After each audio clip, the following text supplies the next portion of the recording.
Face à le chiffre, aujourd'hui, c'est Raphaël Legendre. 3,62 le taux à 10 ans français ce matin, c'est-à-dire autant que le 10 ans slovaque. Il n'y a que la Lituanie qui se finance aujourd'hui plus cher que la France en zone euro. Est-ce que c'est grave, Emmanuel? Mais non, c'est pas grave. Arrêtez de vous faire Et il n'y a qu'Emmanuel pour nous dire que c'est pas grave. Mais non, mais j'en ai assez de tous ces gens qui crient au loup. Regardez notre ami Marc Fiorentino, combien de fois il nous a dit « Oh là là, il y a de la tension sur les marchés obligataires, ça y est, ça va craquer. » Puis au bout de quelques jours, l'espèce de petite angoisse se dégonfle. Et ça s'est toujours passé comme ça depuis que l'euro existe.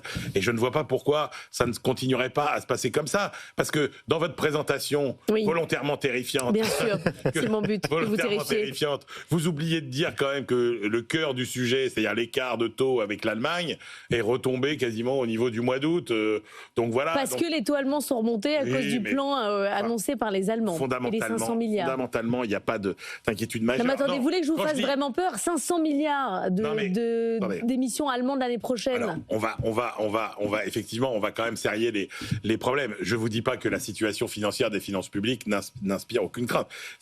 La question, c'est celle de la potentielle sanction des marchés financiers. Or, il faut rappeler quand même, pour arrêter d'affoler le peuple, qu'il ne faut pas avoir les yeux rivés sur ce taux à 10 ans. La réalité, c'est qu'il y a une inertie du taux réel de la dette française qui est liée au fait qu'on a une dette qui a entre 8 et 10 ans et qu'en fait, le taux réel auquel on paye, c'est encore beaucoup les vieux taux très bas. Donc, je veux dire, la charge de la dette, elle n'explose pas comme ça du jour au lendemain. C'est un phénomène d'inertie qui est très long. Deux, surtout, moi, c'est ça, et c'est ça quelque part qu'on peut déplorer, c'est que si vous regardez où est le curseur de tolérance des marchés financiers, il est quand même beaucoup plus du côté on laisse la France faire des conneries que on sanctionne la France parce qu'elle a fait des bêtises. Donc voilà, c'est ça moi qui me Vous avez mangé des licornes ce week-end, c'est pas possible. Et qui à la fois me désespère, c'est qu'il n'y a jamais de sanctions depuis que l'euro existe contre n'importe quel pays. Il n'y a que la Grèce, mais pour des raisons un peu exceptionnelles. Mais aucun pays n'a véritablement été sanctionné. L'esprit de Noël est parmi nous et ça fait du bien d'écouter Emmanuel Le Chypre de temps à autre. Sauf que, alors Emmanuel, il a raison de dire que la dette, elle roule sur 8 ans. Donc, on n'a pas commencé à payer en réalité le prix de nos errements. Mais la mauvaise nouvelle, c'est que ça y est, ça commence là. Il y a 8 ans, c'était 2017. Ça commence là. 2017. 2 fois par an, on l'entend. Donc, les tombées 2017, arrivée d'Emmanuel Macron, à l'époque, on empruntait à 0,8%. Le taux à 10 ans était de 0,8%.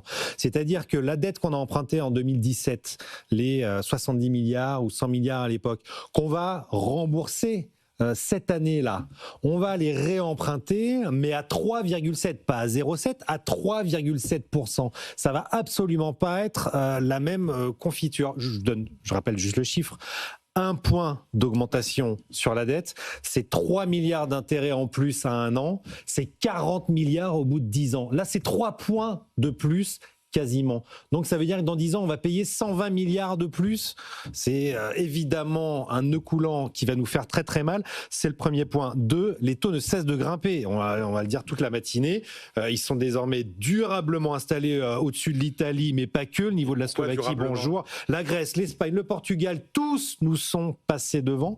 On est l'avant-dernier pays de la zone euro. C'est quand même absolument catastrophique comme niveau. On payait 33 milliards d'euros de charges en 2020. Ça va être plus de 60 milliards cette année et c'est 8 milliards de plus encore l'année prochaine. Donc si, on y est, ça y est, la facture arrive et elle ne va faire que gonfler parce que on a eu les chiffres de l'INSEE vendredi, on approche les 3500 milliards de dettes. Je veux bien qu'on continue non-stop comme ça. Ce scénario-là, c'est 70 milliards de dettes supplémentaires par trimestre. Par trimestre, c'est quasiment le budget de l'armée chaque trimestre. Ce qui me fait croire qu'on ne va pas subir de défiance, de sanctions, etc., c'est qu'on nous l'a maintes fois prédit depuis que l'euro existe et ça ne s'est jamais produit. Mais il n'y a jamais eu autant de dettes allemandes à venir. Aujourd'hui, on achète de la dette française parce qu'on ne peut pas acheter de dette allemande. D'accord, mais pas tant que ça. Quand vous regardez, effectivement, le plan, il est massif, mais c'est pas tant que ça. Non, mais quand on passe une dette de 0,7 à 3,7, Emmanuel, elle est là, la sanction. Non, mais encore une fois, la réalité... Ça va coûter une fortune. Mais la réalité, c'est que depuis la création de l'euro, et encore plus depuis le Whatever It Takes de 2012, les marchés ne testent plus les pays. Les marchés ne testent plus les pays. On ne sanctionne plus un pays dont les finances publiques dérivent. Et contrairement, et ça c'est la tare congénitale. Mais non, c'est vrai pour tous les pays. Il y a eu que la Grèce et encore il y avait il y a eu tous les pays du Club Med. Pardon, l'Italie était à plus de 5%, 5-7%.